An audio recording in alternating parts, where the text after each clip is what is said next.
بسم اللہ الرحمن الرحیم. قال النبی صلی اللہ علیہ وسلم حسین منی وانا من حسین او کما قال النبی صلی اللہ علیہ وسلم.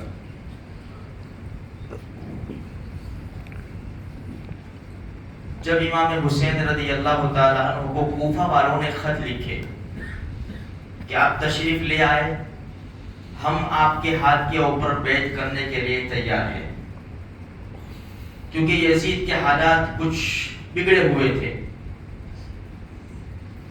تو پہلے مسلم بن عقیل رضی اللہ تعالیٰ عنہ دوسرے ساتھیوں کو بھیج دیا تاکہ مجمع جوڑ لے، ان کے ہاتھ کے اوپر بیعت ہو جائے. لیکن جب یہ لوگ کوفہ پہنچے تو حالات بگڑے ہوئے نظر آئے. امام حسین رضی اللہ تعالیٰ عنہ کو روکا بھی، فرمایا کہ نہیں، وہ لوگوں کے خطوط ہے، مجھے وہاں جانا پڑے گا، وہ میرے ہاتھ کے اوپر بیعت کریں گے. خیر، جب قافلہ رواں دواں ہو گیا، عبید اللہ ابن زیاد نے عمرو ابن سعد کو بلایا، 4000 کا لشکر دیا اور کہا کہ جنگلوں میں نکل جا، ہر طرف راستے میں دیکھ حسین کہاں سے آتے ہیں اور کیا احوال ہے ان کے.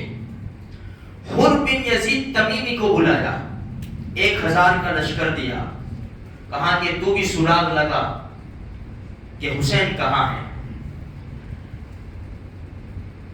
حر ابن یزید تمیمی یہ حضرت حسین رضی اللہ تعالیٰ عنہ کے آمنے سامنے آ گیا اور کہا کہ سردار کا حکم ہے کہ میں آپ کے ساتھ ساتھ چلوں اور آپ کو کہیں جانے نہ دوں.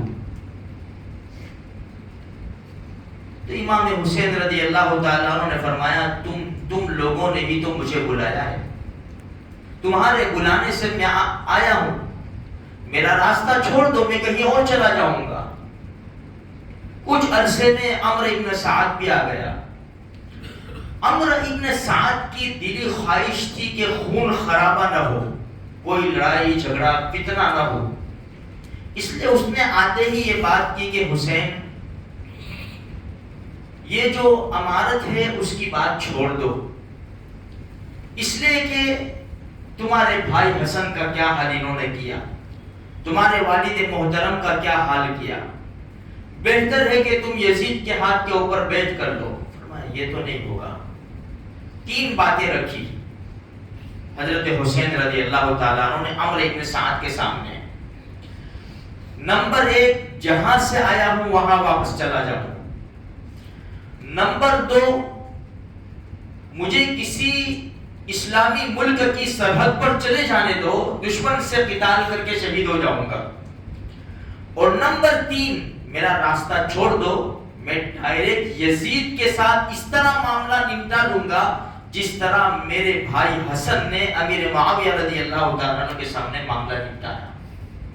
عمرو ابن سعد کے ذہن میں یہ بات بیٹھ گئی، سمجھ میں آ گئی. فرمایا ٹھیک ہے، عبید اللہ زیاد کو میں لکھتا ہوں.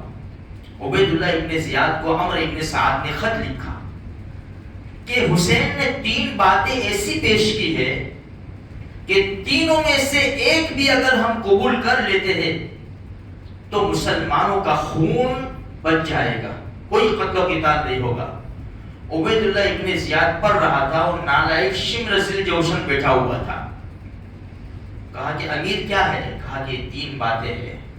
تو شمر نے کہا کہ بالکل نہیں، ابھی وقت ہے، ابھی وقت ہے.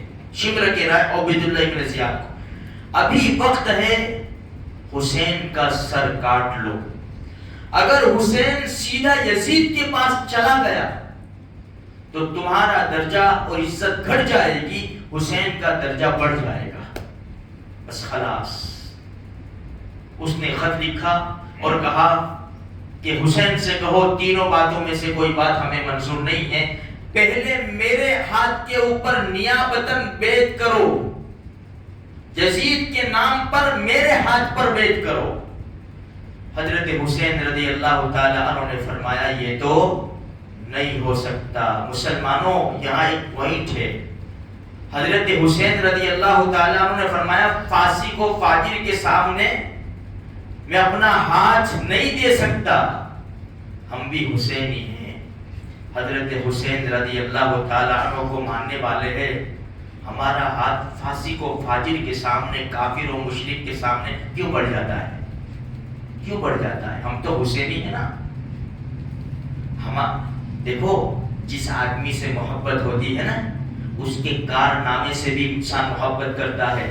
جب ہیرو سے محبت ہوتی ہے نا، اس کے ناز و انداز، اس کے کپڑے، اس کے رہن سہن، اس کے بال، اس کا چشمہ، اس کے ہر چیز سے انسان کوشش کرتا ہے کہ میں اس کے جیسا کروں۔ تو اگر ہمیں امام حسین رضی اللہ تعالیٰ عنہ سے محبت ہے تو پھر ہماری خواہش کیوں نہیں ہوتی کہ میں امام حسین رضی اللہ تعالیٰ عنہ جیسی نماز پڑھوں، قرآن پڑھوں، حج کروں، لوگوں کی مدد کروں اور باطل طاقتوں کے سامنے سینہ سپر ہو جاؤں کہ بڑی بڑی طاقتیں ان کو جھکا نہ سکے، لیکن یا حسین کرنے والا دیکھو تو صحیح، جہاں چاہتا ہے جھک جاتا ہے۔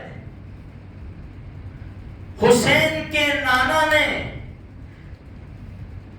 بیت اللہ میں سے 360 بتوں کو نکال کر بیت اللہ کو پاک کیا ہے، اور یہاں یا حسین کہنے والا بت کے سامنے ہاتھ جوڑتا ہے اور ہار پہناتا ہے۔ یہ تیری ہار ہے، تیری ہار ہے، اسلام کی جیت ہے۔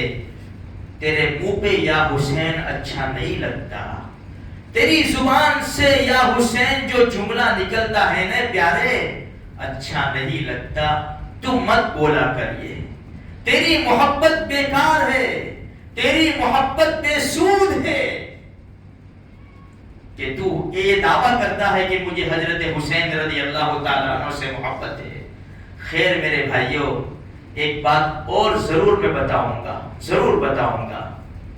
آج کی رات جب یہ آگے چلانے قافلہ، عبید اللہ ابن زیاد نے کہا 3 شرطوں میں سے ایک بھی شرط منظور نہیں ہے، پھر شمر ذی جوشن کو آخر میں بھیجا کہ بالکل اس کو وقت مت دو حسین کو، اور جنگ چھیڑ دو اور اس کا سر کاٹ کر میرے پاس لاؤ۔ شمر نے آتے ہی یہ حکم دیا، امام حسین رضی اللہ تعالیٰ عنہ فرمایا سورج غروب ہونے کو ہے۔ سورج غروب ہو جاتا ہے، جنگ رک جایا کرتی ہے، صبح کی پاؤ پھوٹتی ہے جب جنگ شروع ہوتی ہے۔ اب تو یہ قانون بھی نہیں ہے کہ جنگ کرے، ہمیں 1 رات کی مہلت دے دو۔ یہ رات، آج کی رات کہتے ہیں کربلا کی رات، ضرور کربلا کی رات۔ کیا کیا امام حسین رضی اللہ تعالیٰ عنہ نے، ان کے ساتھیوں نے کیا کیا؟ پوری رات اللہ کی عبادت میں گزاری، پوری رات قرآن کریم کی تلاوت میں گزاری۔ میرے بھائی تو آج کی رات کیا کرتا ہے؟ تو تعزیے کی تیاری کرتا ہے، تو ڈی جے کی تیاری کر، ڈیگے لگی ہوئی ہے، فنکشن چل رہا ہے، اوہو فنکشن کا ایک ماحول بنا ہوا ہے، عورتیں بھی جا رہی ہے، مرد بھی جا رہے ہیں، اور پتہ نہیں کتنے گناہ ہو رہے ہیں، کتنے حرام کام ہو رہے ہیں۔ اور یاد رکھو کوفیوں نے ایک ہی مرتبہ ستایا امام عالی مقام کو اور ان کے ساتھیوں کو، بس ایک مرتبہ ستا کر ان کا قصہ ختم ہوا۔ ہم تو ہر سال ستا رہے ہیں، ہم تو ہر سال ان کا تعزیہ بنا رہے ہیں۔ بھائی تعزیہ کیا ہے؟ امام حسین ہے، تو امام حسین کے سامنے کوئی ناچتا ہے؟ گلی میں بچے ڈانس کرتے ہیں، مولوی صاحب آتے ہیں نا تو بچے بھی بھاگ جایا کرتے ہیں کہ مولوی صاحب ہے، استاد ہے۔ بڑا آدمی کوئی آتا ہے، بچے بھی بھاگ جایا کرتے ہیں، اور کتنے سکون اطمینان کے ساتھ ٹھنڈے دل سے آرام سے نوجوان جو پٹنی کھیلتے ہیں، کیا نظارہ ہوتا ہے۔ لڑکیاں دیکھ رہی ہے، سامنے ادھر لڑکیاں سب کھڑی ہوئی ہے، اور یہ بالکل سکون اطمینان کے ساتھ۔ اب یہ پٹنی میں کیا آ گیا؟ غیروں کے گربوں کے طریقے جو ہے نا وہ آئے ہیں،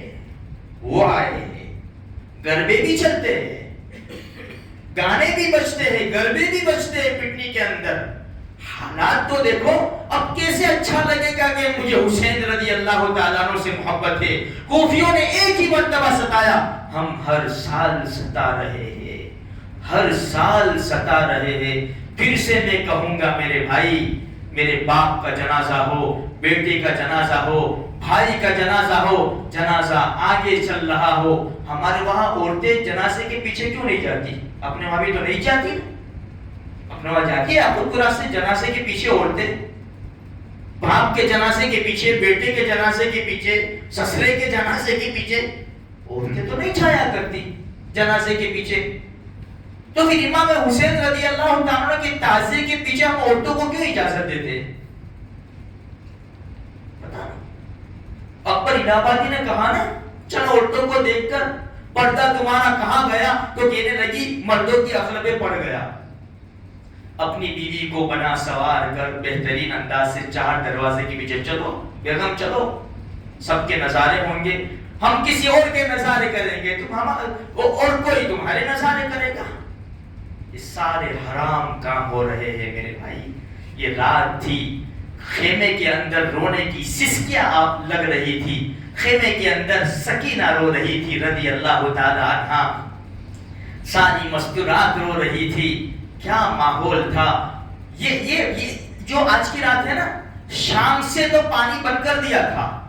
حسینی قافلے نے سوچا کہ رات کو پانی بھر لیں گے، لیکن عبید اللہ ابن زیاد نے کہا کہ 500 پہرے دار فرات کے اوپر لگا دیا جائے اور حسینی قافلے کو پانی نہ بھرنے دیا جائے. جب رات کو پانی کی ضرورت پڑی، برتن خالی تھے، تو امام حسین رضی اللہ تعالیٰ عنہ نے اپنے بھائی عباس کو بھیجا، عباس ابن علی کو. خالی امام حسین شہید نہیں ہوئے کربلا میں، 5 بھائی شہید ہوئے. حضرت علی رضی اللہ تعالیٰ عنہ کے 5 بیٹے شہید ہوئے.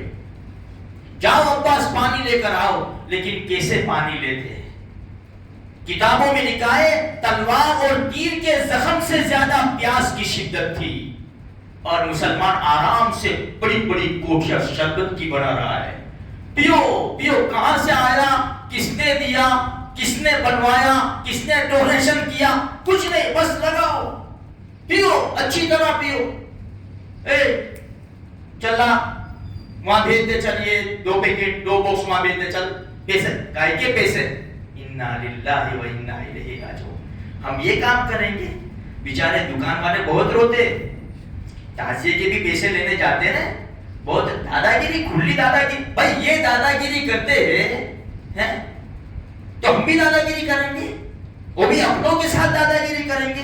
اس لیے میرے بھائیوں تھوڑا سا خیال کرو، تھوڑا سا سوچو. اللہ پاک نے ہم کو عقل دی ہے، ہم کو صلاحیت دی ہے. تو میرے بھائیوں، تو یہ مبارک جو آج رات ہے نا، بڑی مبارک رات ہے. اس کے اندر اگر ہمیں سچی محبت ہے، قرآن کریم کی تلاوت کرو، ذکر و اذکار کرو، نمازیں پڑھو، دعائیں کرو، اور ان کا ثواب ان کو پہنچاؤ. بس یہی محبت ہے، ورنہ یہ سب ڈھونگ ہے اور گناہ کے کام ہیں، حرام کے کام ہیں. اللہ مجھے آپ کو، سارے مسلمانوں کو سچے عاشقان حسین بناوے، اور ہم گنہگاروں کی طرف سے ان کو بہترین بندہ نصیب کرے.